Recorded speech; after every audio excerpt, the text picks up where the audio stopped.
Hi, and welcome to yet another edition of Ask Miss Judz.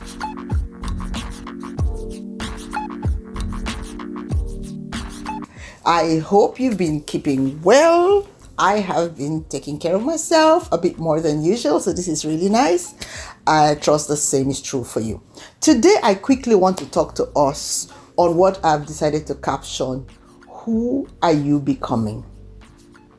And this whole question of becoming has been engendered by the recent decline in respect and mutual respect that is evident in our world, especially in the area of politics, with the suspicions regarding this pandemic that has locked people down, vaccines, education, health, everything.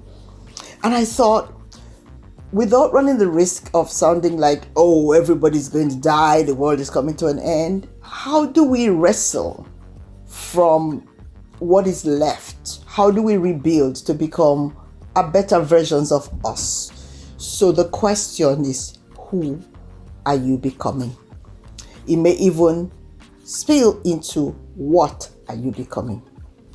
So I have this thing of always identifying myself as a mother of 3 amazing children, as a wife of a lovely supportive husband, as a daughter to my parents, as a sister to my siblings, as a professional, which means that everything that I am comes with me into my being.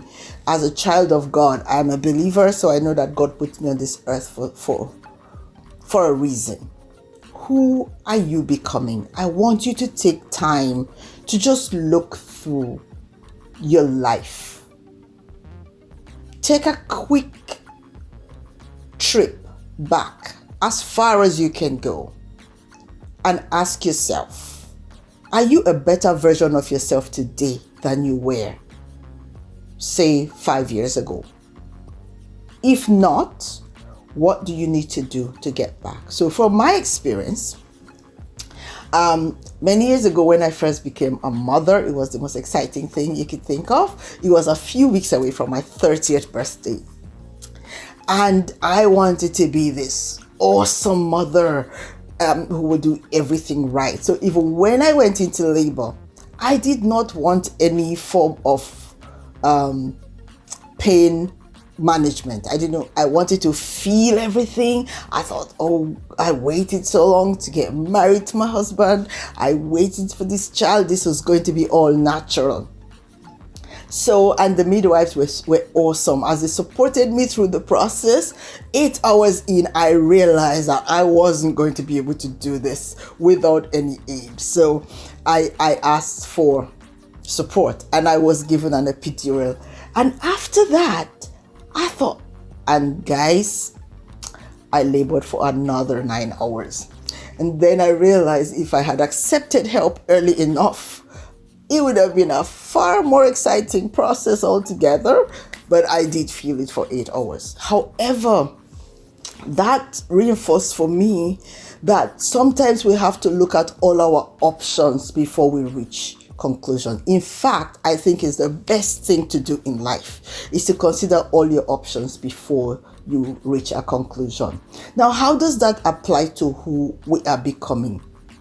I feel that as a mother, I don't accept everything that is presented to me as factual.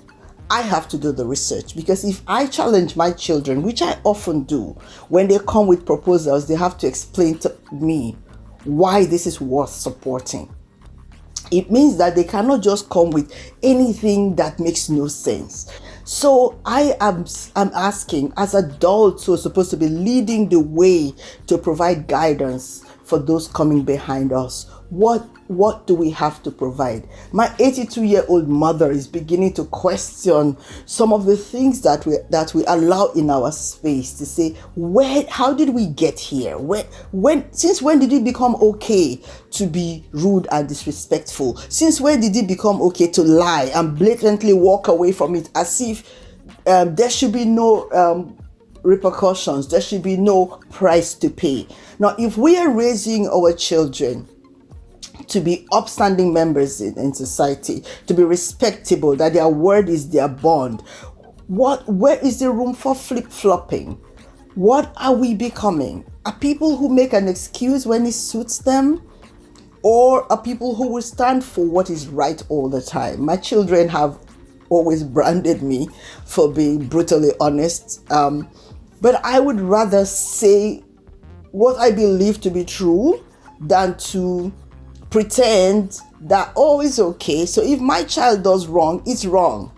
If somebody else's child does wrong, it is wrong.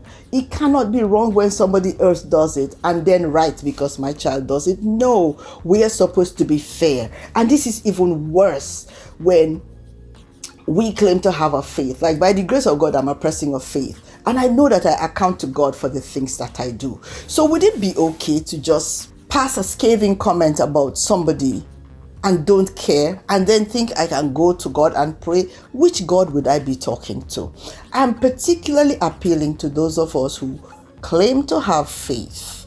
Christians, Muslims, Buddhists, whatever you claim that you ascribe to or subscribe to that has some influence over your life. Does it matter that you are living as if that source, that person, for me, that God does not exist? No. My entire being is grounded in Christ. So if I see truth, I must call it his name and do what is right. I am particularly appealing to those who are very free on social media. Don't peddle foolishness. Do not peddle lies just because you want to justify what you have done or what somebody who you like have done. There is a day of reckoning. As a Christian, I know that one day I will give account of myself to God. And therefore, I have to always ask myself, what am I becoming? Am I becoming Christ-like? Am I becoming more compassionate as the days go by? How would I assess that this is happening? It will be that I take time to reflect every day. Reflect on what you've done through the day. Reflect on the thoughts that you allowed to take room in your heart. Reflect on the people who you encountered and how you treated them. What are you becoming? If I die today, would people have to manufacture what to say about me? Or would they be authentically able to say, yes, Miss Judz was a blessing to me. She told me the truth. She set an example. She encouraged me when I was struggling. She made room for me and she gave me her time when I needed an ear to listen. What is it that we are becoming, and why are we allowing the foolishness, the negative, the evil in our society to gain traction much more than what is good? Who are we becoming? What are we becoming? Are we becoming more trustworthy, that we will say the truth? That if there's been prejudice that has not been addressed, that we can address it? And know that in the growth process, we are all becoming better versions of ourselves. Are we going to pretend that everything is okay and just continue the way we have? Because one day we are going to wake up. And I dread to imagine what it will be like when we wake up and there is no longer truth. There is no longer any objective truth, and we are all trying to justify whatever seems okay with us. Since when did we get to a point where truth was no longer valid? For those of us who are parents, professionals, spouses, siblings, children, look at who you are in your entirety and ask yourself. I hope you will ask yourself regularly enough. I try to do it daily. Try and do it regularly enough. Who am I becoming? Am I becoming a better version of myself? When I wake up tomorrow morning, who shows up? Is it this Miss Judz, a better version of Miss Judz? Or one who doesn't know who she is anymore? Because I can almost guarantee that we're going to get to a point where truth is so lucid that we don't know what is true anymore. And I pray that doesn't happen in my lifetime, because I am one of those who will be unable to function in the absence of truth. And I'm sure there are millions like me who are asking questions. Where has our world gone, or where is our world going? I want to appeal to all of you precious souls out there. Do not be part of peddling mistruths. I'm going to call that. It's probably not my word. I hope it will be my word. Do not peddle lies in the guise of truth. Or the one that is even more frustrating is people say, oh, but that's how I see it. The fact that you're seeing a lie as true doesn't make it true. Take the extra time to challenge yourself.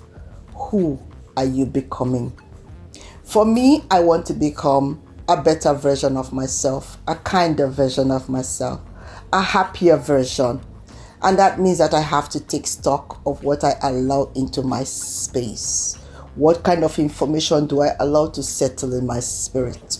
Where do I go to authenticate what I've heard? How do I share information? I am one who will never, by the grace of God, never peddle foolishness. I would never share rubbish on Facebook or on any social media for that matter. So as we engage in this new, I don't even know what to call it. I don't want to call it a new dispensation, but it doesn't look like we're ever going to be able to backtrack to where we used to be.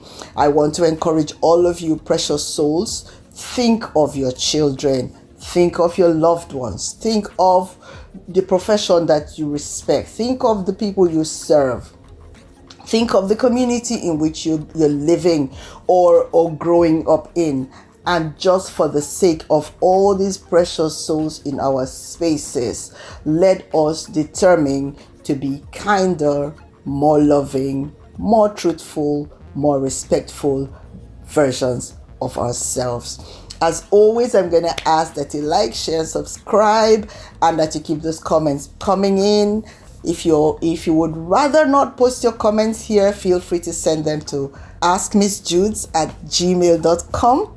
I look forward to coming to your way again real soon. And please remember to like, share, and subscribe.